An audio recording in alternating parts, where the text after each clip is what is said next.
नमस्कार साथियों, मैं रमाकांत यादव आपके अपने YouTube चैनल एग्जाम क्रांति में आपका हार्दिक स्वागत करते हैं।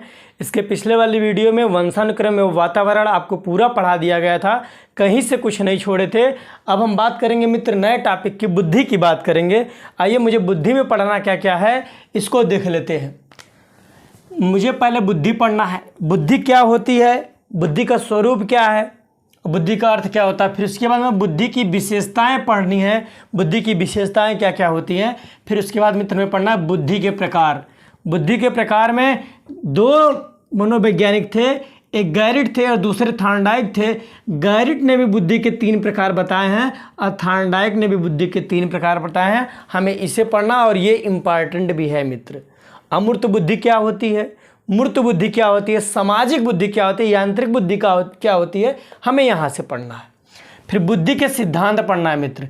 बुद्धि के सिद्धांत में हमें लगभग 6 या 7 बुद्धि के सिद्धांत पढ़ना, जो आपको कोचिंग इंस्टीट्यूट में 2 ही बुद्धि के सिद्धांत पढ़ा के छोड़ दिया जाता है। एक कारक सिद्धांत, द्विकारक सिद्धांत, बहुकारक सिद्धांत, जितने भी सिद्धांत है बुद्धि के सिद्धांत पढ़ना है। फिर हमें पढ़ना मानसिक आयु बुद्धि लब्धि।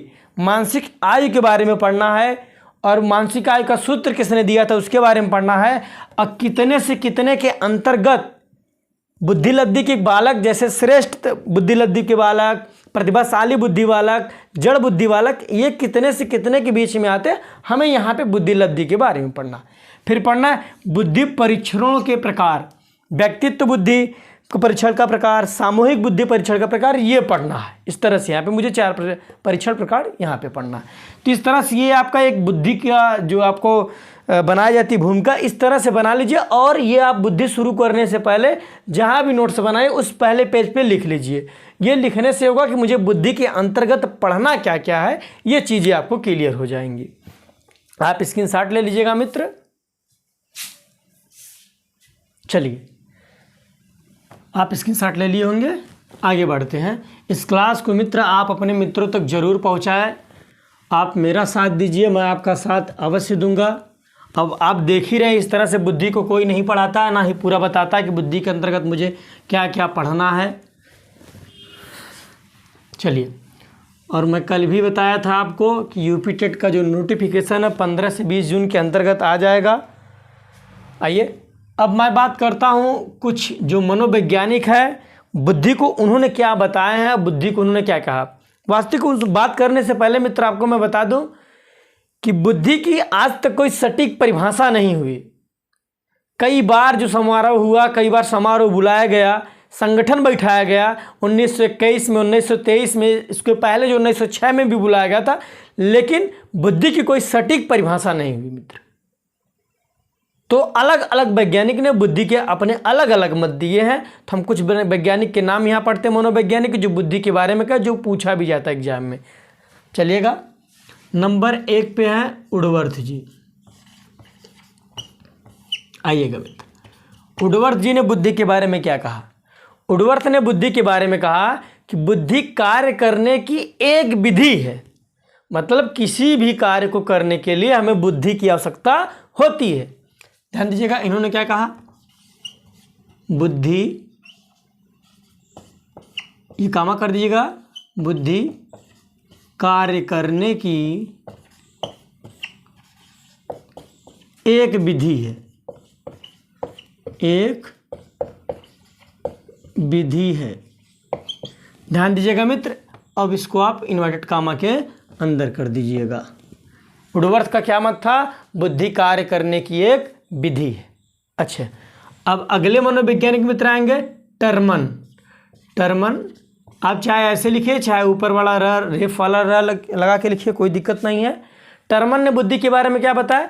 टर्मन ने कहा बुद्धि अमूर्त विचारों के बारे में सोचने की योग्यता है। अमूर्त विचार को देखा जाता है नहीं, तो उन्होंने बुद्धि को क्या बताया कि बुद्धि अमूर्त विचारों के बारे में सोचने की योग्यता है। ध्यान दीजिएगा, बुद्धि अमूर्त विचारों के बारे में, बुद्धि अमूर्त विचारों के बारे में सोचने की योग्यता है। डन जी, स्क्रीनशॉट लेते चलिएगा। चलिए अभी लिखते चलिए, स्क्रीनशॉट बाद में ले लीजिएगा। नंबर 3 मित्र, नंबर 3 पे आए आपके उडरो जी आए। उडवर्थ मत कहिए, उडरो, उडवर्थ मैं पहले बता दिया हूँ। उडरो ने आया और उडरो ने कहा बुद्धि ज्ञान अर्जन करने की क्षमता है। हम जो ज्ञान अर्जन करते हैं वही बुद्धि है। ज्ञान अर्जन करने की क्षमता है, बुद्धि को बताया। किसने बताया? उडवर्थ ने, सॉरी उडरो ने बताया मित्र। उडरो ने क्या कहा था? उडरो ने बुद्धि के बारे में कहा कि बुद्धि ज्ञान अर्जन करने की क्षमता है। बुद्धि ज्ञान अर्जन करने की क्षमता है। चलिएगा, फिर अगले मनोवैज्ञानिक मित्र विनय जी आए। अब मैं विनय जी के बारे में बुद्धि पढ़ाऊंगा तो विनय जी के बारे में बताऊंगा। विनय जी का बहुत बड़ा योगदान रहा है। इनका नाम पूरा अल्फ्रेड विनय था और इनके मित्र भी साइमन थे। विनय साइमन कहीं कहीं जोड़ दिया जाता है। तो चलिएगा, अब विनय ने क्या कहा बुद्धि के बारे में? कहा बुद्धि इन 4 शब्दों में निहित है। 4 शब्द उन्होंने क्या क्या बताया? ज्ञान, आविष्कार, निर्देश और आलोचना। आइए क्या मैंने बताया? विनय, ये चौथे हैं आपके विनय जी ने। विनय जी ने 4 शब्द बताया। 4 शब्द उन्होंने दिया, कहा ज्ञान, आविष्कार और निर्देश और आलोचना। यही जो है इन्हीं 4 शब्दों में बुद्धि निहित है। लिखिएगा, बुद्धि इन्हीं 4 शब्दों में निहित है। अच्छा, वो 4 शब्द कौन कौन से थे मित्र? ज्ञान, आविष्कार, निर्देश और आलोचना। ज्ञान, ज्ञान, आविष्कार, निर्देश और आलोचना। ध्यान दीजिएगा, ये हो गया। अर्थात ज्ञान क्या है? बुद्धि है। आविष्कार करना क्या है? बुद्धि है। निर्देश क्या है? बुद्धि है। किसी की आलोचना भी करना क्या है? बुद्धि है। ये किसका मत था मित्र? विनय जी का था। चलिएगा, एक पहले स्क्रीनशॉट इतना ले लीजिए आप, जल्दी से आप स्क्रीनशॉट लीजिए। बने रहिएगा इसी तरह से आप लोग। चलिएगा मित्र, आप स्क्रीनशॉट ले लिए होंगे। पता है आज आपको गर्मी बहुत है और मैं पंखे चला के भी क्लास नहीं ले पाता हूँ क्योंकि आवाज़ आती है। अब आपको पढ़ने में प्रॉब्लम होगी, इसलिए मैं पंखे बंद कर देता हूँ।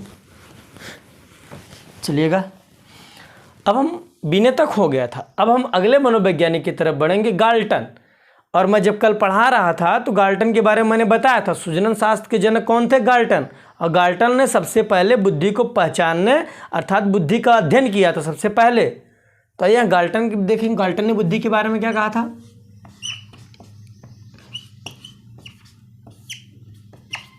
गाल्टन, ये मित्र गाल्टन ने बुद्धि के बारे में कहा बुद्धि पहचानने तथा सीखने की क्षमता है। क्षमता का करके ना तो आप शक्ति का लीजिए, जो भी कहिए। बुद्धि, उन्होंने बताया जो बुद्धि है किसकी क्षमता है? पहचानने तथा सीखने की क्षमता है। बुद्धि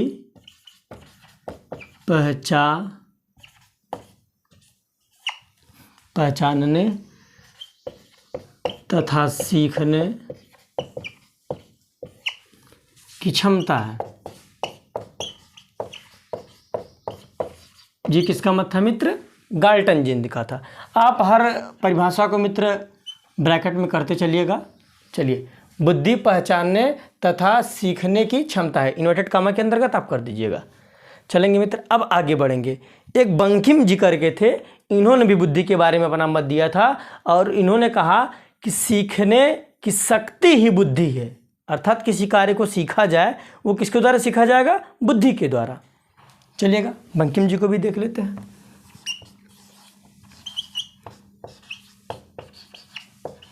जो बंकिम जी थे, इन्होंने क्या कहा था बुद्धि के बारे में? इन्होंने कहा सीखने की शक्ति ही बुद्धि है।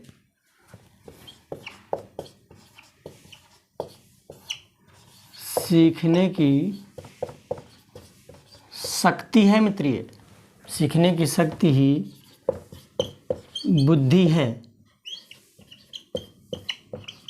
ये इसको भी डबल नोटेड कॉमन कर लीजिएगा। चलिएगा, ये स्क्रीनशॉट आप ले लीजिएगा।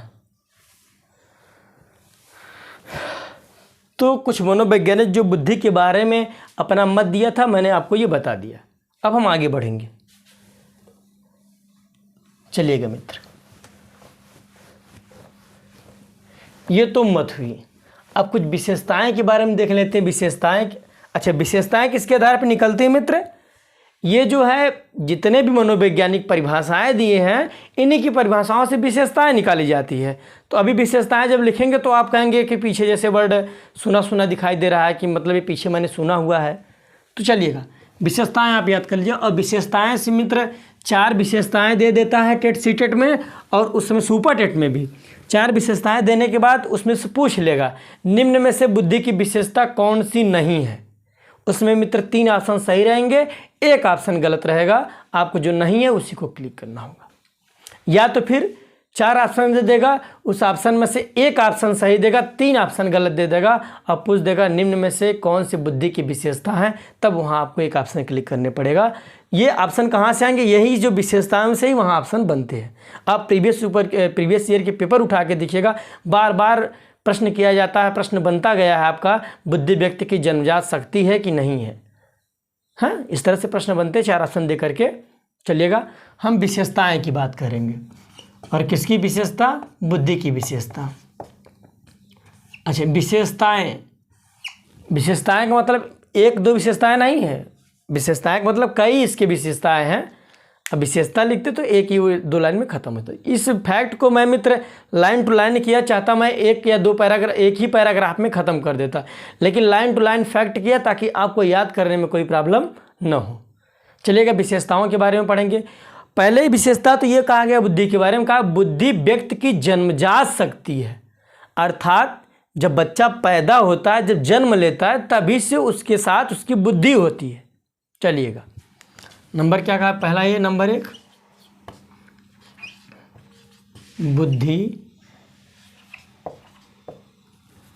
बुद्धि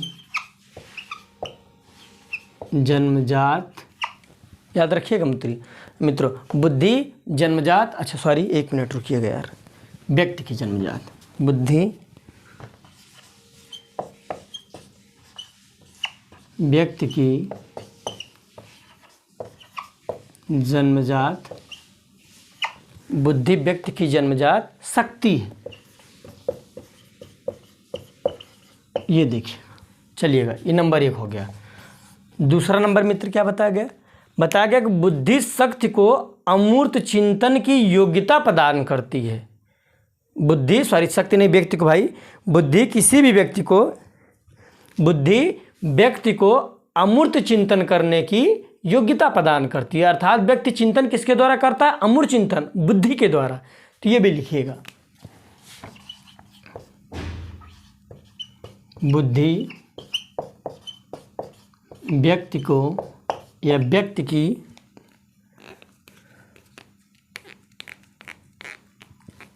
बुद्धि व्यक्ति को अमूर्त चिंतन प्रदान करने की, अमूर्त चिंतन प्रदान करने की योग्यता है, या अमूर्त चिंतन प्रदान करते, दोनों आप कह सकते हैं। चलिएगा, अब अगला नंबर 3 विशेषता में बताया गया कि बुद्धि व्यक्ति को कठिन परिस्थितियों और जटिल समस्याओं को सरल बनाती है। बुद्धि जो है, जब कोई व्यक्ति कठिन परिस्थितियों में होता है, जटिल समस्याओं में होता है, जिसके पास बुद्धि होगी उससे क्या हो जाएगा, उसकी मतलब जो कठिन परिस्थितियां भी है वो भी उसके लिए आसान हो जाएंगी, और जो जटिल समस्याओं में फंसा हुआ है वो भी उसके लिए क्या हो जाएगा, आसान हो जाएगा, अर्थात सरल बनाती है। चलिएगा, इसके बारे में लिखिएगा, बुद्धि व्यक्ति की कठिन लिख ले मित्र या जटिल लिख ले, दोनों आपके ऊपर, चाहे जो आप लिखिए। बुद्धि व्यक्ति की कठिन परिस्थितियों, बुद्धि व्यक्ति की कठिन परिस्थितियों, कामा करिएगा, फिर आगे आप लिखिए जटिल समस्याओं, जटिल समस्याओं को सरल है मित्र, ये सरल अर्थात आसान, सरल बनाती हैं। चलिए, ये नंबर तीसरा था। चलिए आगे नंबर की बात करते हैं। चौथा नंबर क्या बताया गया? बताया गया बुद्धि पर वातावरण एवं वंशानुक्रम का दोनों का प्रभाव पड़ता है। अर्थात मित्र, यदि उसके माता पिता के कोई बालक है, उसके माता पिता की बुद्धि क्या है? मानसिक है, तो बच्चे की बुद्धि क्या होगी? मानसिक होगी।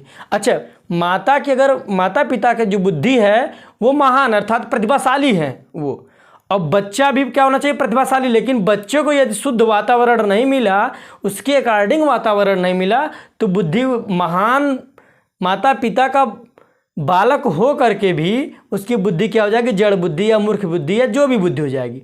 मतलब कि हमारे कहने का जो मतलब था मित्र कि बुद्धि पर वातावरण वंशानुक्रम दोनों का प्रभाव पड़ता है। आइएगा, चौथा ऑप्शन था बुद्धि पर वंशानुक्रम एवं वातावरण दोनों का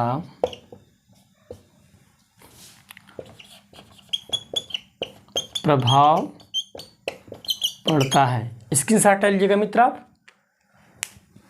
चलिएगा, एक बार आप स्क्रीनशॉट ले, गर्मी है इसी तरह से आप बने भी रहिएगा।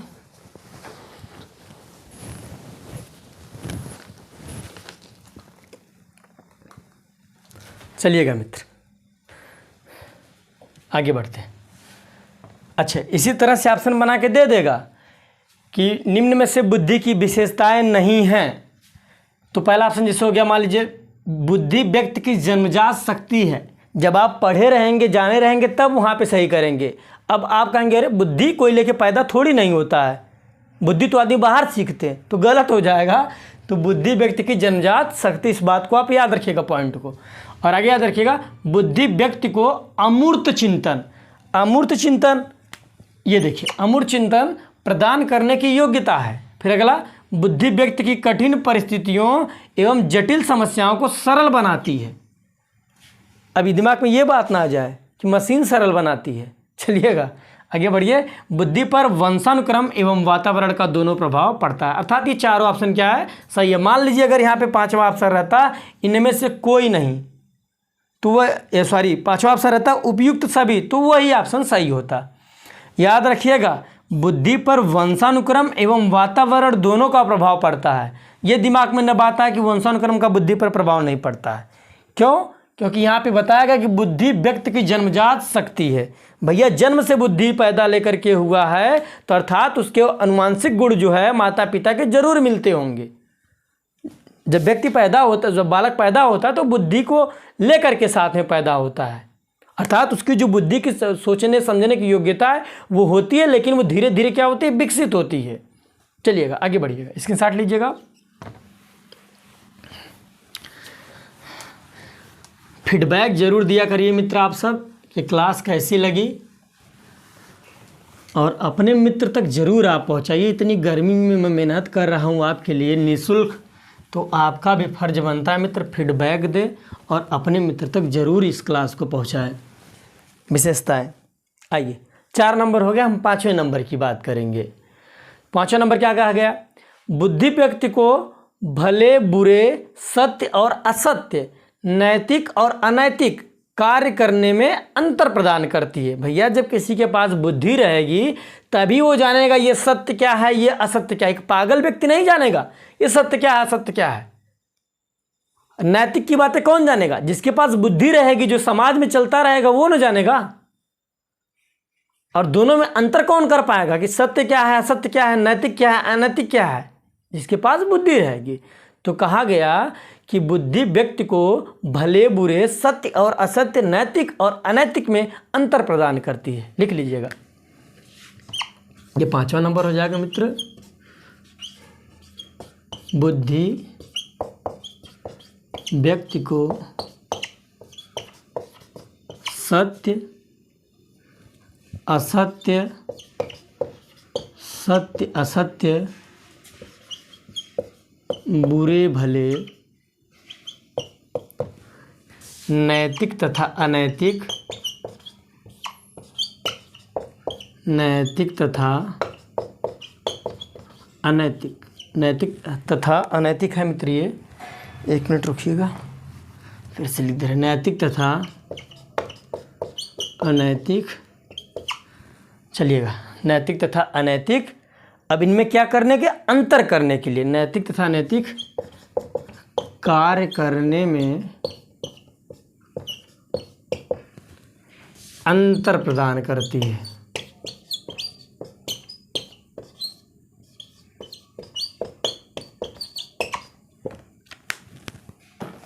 चलिएगा, अंतर प्रदान करती है। आप इसका स्क्रीनशॉट ले लीजिएगा या फिर बने रहिएगा। अब अगली पॉइंट की बात करेंगे, 6वीं पॉइंट की बात करेंगे मित्र। अच्छा, इसको फिर से समझिएगा एक बार। बुद्धि व्यक्ति को सत्य असत्य, बुरे भले, नैतिक तथा अनैतिक कार्य करने में अंतर प्रदान करती है। भैया, व्यक्ति के पास जब बुद्धि रहेगी तभी वो सत्य असत्य को पहचान पाएगा, भले बुरे को तभी पहचान पाएगा, समाज में नैतिक और अनैतिक कार्य क्या है वो तभी पहचान पाएगा, और उसमें क्या करेगा, वैसे कार्य करने में, जैसे समाज में कार्य करने के लिए, तो तभी उसमें अंतर कर पाएगा कि समाज में मैं कौन सा कार्य करूंगा, वो भला होगा कि बुरा होगा, नैतिक होगा कि अनैतिक होगा, सत्य होगा कि असत्य होगा। जब आदमी के पास बुद्धि रहेगी, व्यक्ति के पास बुद्धि रहेगी, तभी ऐसा कार्य कर पाएगा। चलिएगा, अब आगे बढ़ेंगे। अब अगला नंबर मित्र, एक मनोवैज्ञानिक थे पिंटर। पिंटर ने बुद्धि के बारे में कहा कि बुद्धि का विकास जन्म से लेकर के किशोरावस्था के मध्यकाल तक होता है। ध्यान दीजिएगा, पिंटर जी ने क्या कहा था, और ये इम्पॉर्टेंट भी यहाँ समझिएगा भी आप। पिंटर ने कहा था बुद्धि का विकास, बुद्धि का विकास जन्म से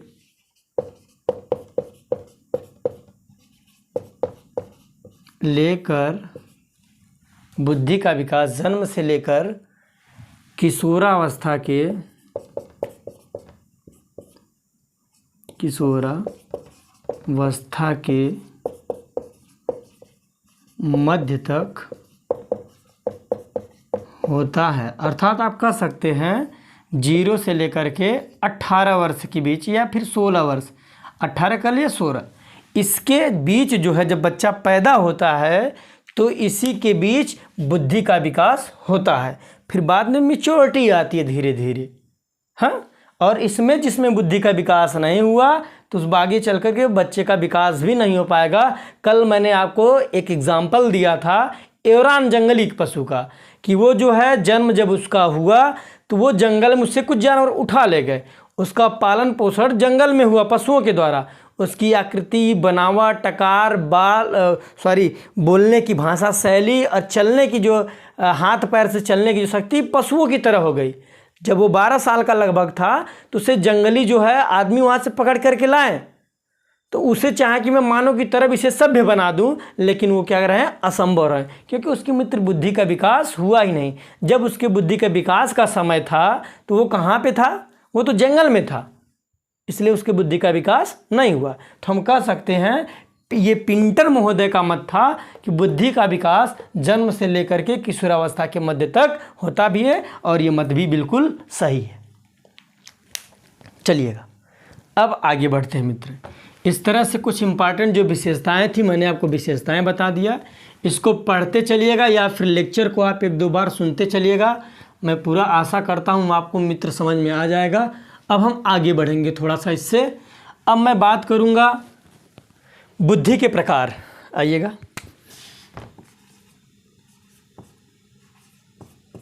बुद्धि के प्रकार। आइए, बुद्धि के मैं प्रकार की बात कर लूँ मित्रों, तो बुद्धि के प्रकार मैंने आपको अभी जब समझा रहा था, मुझे बुद्धि में पढ़ना क्या है, तब मैंने आपको वहाँ बताया कि बुद्धि को जो है गैरिट महोदय, एक मिनट, ये गैरिट महोदय और थॉर्नडाइक महोदय दोनों ने बुद्धि के प्रकार बताए हैं। आइए, गैरिट महोदय में बुद्धि के 3 प्रकार बताए हैं और तीनों प्रकार क्या क्या हैं। उन्होंने कहा जो बुद्धि होती है वो मूर्त बुद्धि, मूर्त बुद्धि बताया, और क्या बताया, अमूर्त बुद्धि बताया। मूर्त बुद्धि, अमूर्त बुद्धि और सामाजिक बुद्धि बताया। चलिएगा, ये सामाजिक है मित्र। मूर्त, अमूर्त और सामाजिक किसने बताया, गैरिट ने बताया। और थॉर्नडाइक ने क्या बताया मित्र, ध्यान दीजिएगा। थॉर्नडाइक ने बुद्धि का 3 मत दिया और इन्होंने तीनों मत ने बताया कि बुद्धि अमूर्त बुद्धि, ध्यान दीजिएगा, ये भी अमूर्त बुद्धि के बारे में बताए हैं। बुद्धि नहीं लिख रहे, सिर्फ अमूर्त लिख रहे हैं। अमूर्त और सामाजिक के बारे में बताया, ये सामाजिक है मित्र। और फिर इसके बारे में बताया कि यांत्रिक बुद्धि, यांत्रिक बुद्धि। ये देखिए, ये बुद्धि के प्रकार में गैरिट के अनुसार पढ़ना, थॉर्नडाइक के अनुसार पढ़ना। अब हम इसके अंतर्गत एक एक लेंगे, पहले गैरिट को, फिर उसके पहले गैरिट के तीनों चीज़ को मैं पूरा कर लूँगा। मूर्त बुद्धि के बारे में क्या ने गैरिट बताया, अमूर्त बुद्धि के बारे में गैरिट ने क्या बताया, सामाजिक बुद्धि के बारे में गैरिट ने क्या बताया। और फिर इस तरह से इसको पूरा करने के बाद इसको दूसरे नंबर पे लूँगा। अच्छा मित्र, आप पायलट 1 कौन बनता है, अंतर व्यक्तित्व क्या है, जितनी भी बुद्धि है सब बुद्धि आएगी मित्र धीरे धीरे आपके आगे, जैसे मैं सिलेबस में बढ़ता रहूँगा। आज गर्मी भी बहुत ज़्यादा है, क्लास भी आपकी ज़्यादा लंबी न होने पाए। आज के लिए इतना है मित्र। अब नेक्स्ट क्लास में जो होगा वो पार्ट 2, मैं पार्ट करके डाल दे रहा हूँ, पार्ट 2 जो नेक्स्ट क्लास होगा पार्ट 2। आज का पार्ट 1 था। तब तक के लिए साथियों जय हिंद। मैं आपसे आशा करता हूं कि जैसे मैं गर्मी में आपके लिए प्रयास कर रहा हूं, इस क्लास को अपने मोबाइल के ग्रुप में ज़रूर दूसरे तक पहुंचाएंगे। जय हिंद साथियों, तब तक के लिए।